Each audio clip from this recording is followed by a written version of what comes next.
Hello बच्चों, तो next topic है हमारा factor affecting the ionisation enthalpy और एनर्जी। तो दो फैक्टर तो हमने पढ़ लिए। अब हमारा है third factor, penetration effect of electron. Penetration effect of electrons. Penetration का मतलब होता है किसी चीज़ का एंटर करना। ठीक है, किसी चीज़ का एंटर करना मतलब जैसे आपको पता है ये न्यूक्लियस होता है, और न्यूक्लियस के बाद ये क्या है, फर्स्ट शेल है, के शेल जिसको बोलते हैं। उसके बाद एल शेल है, उसके बाद एम शेल है।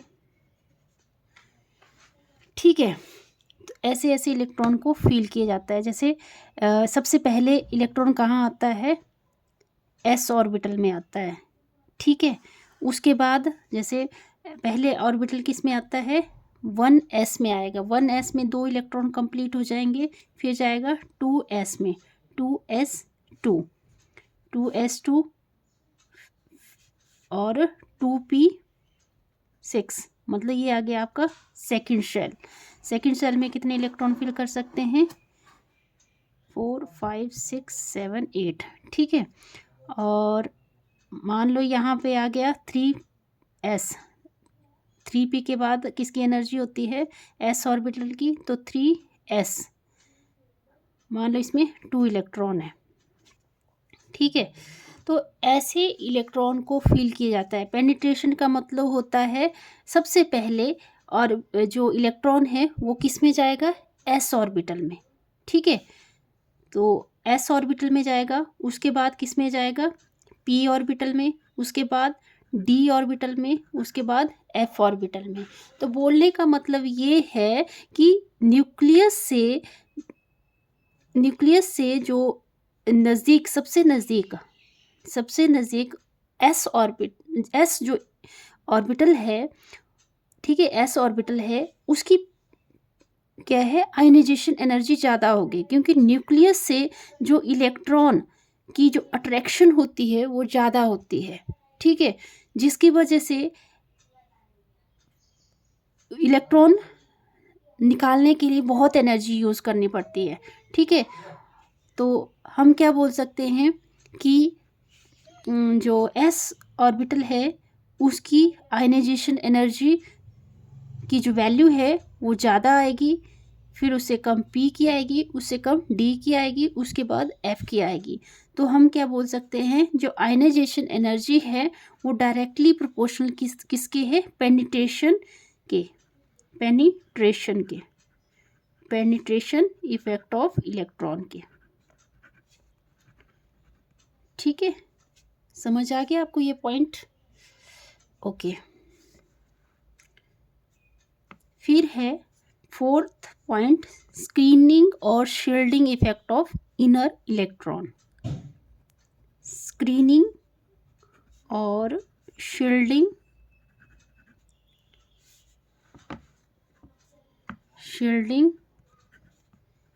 Effect of inner electron.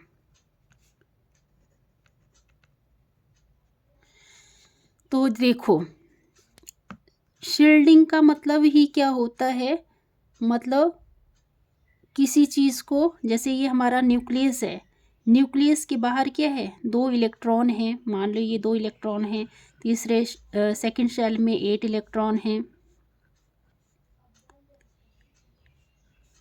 ठीक है, तो क्या है, शील्डिंग का मतलब क्या है, जैसे जैसे शेल बढ़ते जाएंगे तो क्या होगा, न्यूक्लियस और जो आउटर मोस्ट शेल के जो इलेक्ट्रॉन है उसमें अट्रैक्शन कम हो जाएगी। मतलब ये क्या कर रहा है, एज ए शील्ड का काम कर रहा है, ढकने का काम कर रहा है। न्यूक्लियस में क्या कर रहा है, ये न्यूक्लियस से ये फर्स्ट शेल इसको ढक रहा है, फिर सेकंड शेल ढक रहा है, फिर थर्ड शेल ढक रहा है। तो ऐसे ऐसे क्या हो रहा है, जितना ज़्यादा शील्डिंग इफेक्ट होगा उतना ही कम यहाँ पे अट्रैक्शन होगी। तो जितनी कम अट्रैक्शन होगी तो ईजिली यहाँ पे थोड़ी सी एनर्जी प्रोवाइड करेंगे तो इलेक्ट्रॉन ईजिली मूव कर सकते हैं। ठीक है, तो इसमें क्या लिख सकते हैं हम, if the shielding is less, attraction between positive and negative charge is more, shielding क्या होगी, लेस होगी। अगर अट्रैक्शन पॉजिटिव चार्ज और इलेक्ट्रॉन क्या होता है, नेगेटिव चार्ज, पॉजिटिव और नेगेटिव चार्ज में अट्रैक्शन ज़्यादा होगी तो शील्डिंग कम होगी। अगर अट्रैक्शन कम होगी तो क्या होगा, less attraction between positive and negative charge, so removal of electron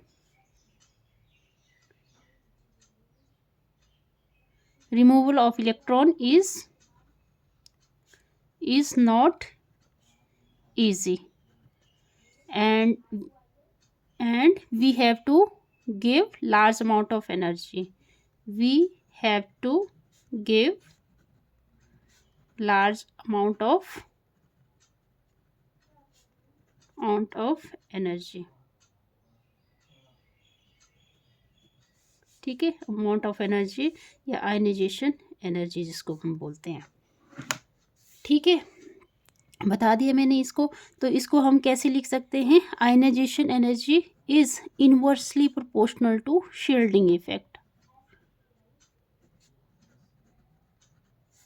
ठीक है, आयनाइजेशन एनर्जी किसके इनवर्सली प्रोपोर्शनल है, शील्डिंग इफेक्ट के। समझ आया ये मतलब क्या है, जैसे ये न्यूक्लियस है, न्यूक्लियस और इलेक्ट्रॉन का जो डिस्टेंस है वो ज़्यादा होगा तो इसकी वजह से क्या होगा, ये क्योंकि शील्डिंग है ना यहाँ पे, न्यूक्लियस और पहले ये फर्स्ट शेल ढक रहा है न्यूक्लियस को, फिर सेकंड शेल ढक रहा है, पहले इसमें हो गया अट्रैक्शन, फिर उसके बाद जो बचेगा फिर उसमें अट्रैक्शन होगी, सबसे ज़्यादा अट्रैक्शन इसमें होगी, फिर उससे कम इसमें होगी, फिर सबसे कम इस वाले में होगी। जितना ज़्यादा डिस्टेंस होगा तो अट्रैक्शन कम होगी। तो यहाँ पे थोड़ी सी अगर हम थोड़ी सी भी एनर्जी देंगे तो ये इलेक्ट्रॉन रिमूव हो जाएगा, बट अगर अट्रैक्शन ज़्यादा होगी तो क्या होगा, यहाँ पे हमें बहुत ज़्यादा एनर्जी देनी पड़ेगी। इसका मतलब क्या है कि जितनी ज़्यादा शील्डिंग होगी उतनी ही ज़्यादा उसके अपोजिट क्या होगा, आयनाइजेशन एनर्जी होगी।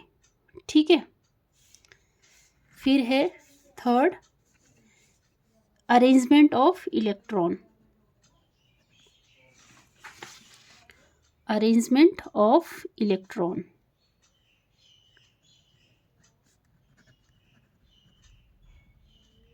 जैसे कि पता है आपको, जो इलेक्ट्रॉनिक कॉन्फ़िगरेशन होती है अगर हाफ फील्ड या फुल फील्ड होगी तो वो स्टेबल होती है, और उसको अगर हमें एनर्जी प्रोवाइड करनी, अगर उसमें से अगर हमने इलेक्ट्रॉन रिमूव कराने हैं तो हमें बहुत ज़्यादा एनर्जी की ज़रूरत पड़ेगी। जैसे हमने पहले भी पढ़ा था इसके बारे में, electronic configuration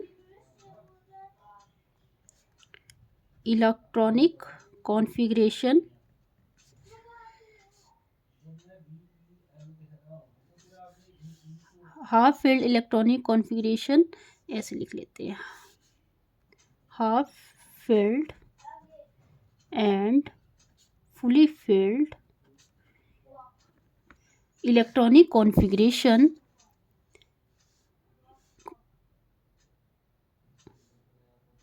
half filled and fully filled electronic configuration या half filled and fully filled orbitals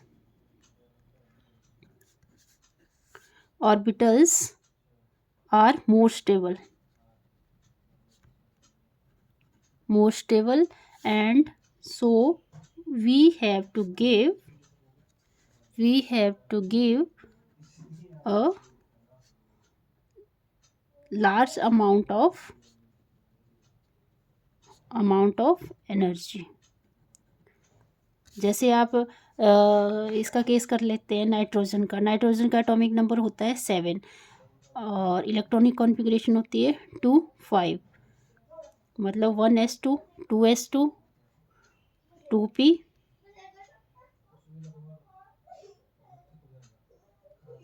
2p3, मतलब फर्स्ट शेल में 2 इलेक्ट्रॉन, 2s में भी 2 इलेक्ट्रॉन, और जो p ऑर्बिटल है वो क्या है, हाफ फिल्ड है। तो अब यहाँ से इलेक्ट्रॉन निकालना है तो उसके लिए बहुत ज़्यादा एनर्जी देनी पड़ेगी, बहुत एनर्जी देनी पड़ेगी, मतलब आयनाइजेशन एनर्जी की वैल्यू ज़्यादा होगी। ठीक है, तो आई होप आपको ये समझ आ गया होगा। अगर समझ आ गया है तो प्लीज़ वीडियो को लाइक करें, शेयर करें, सब्सक्राइब करें। Thank you.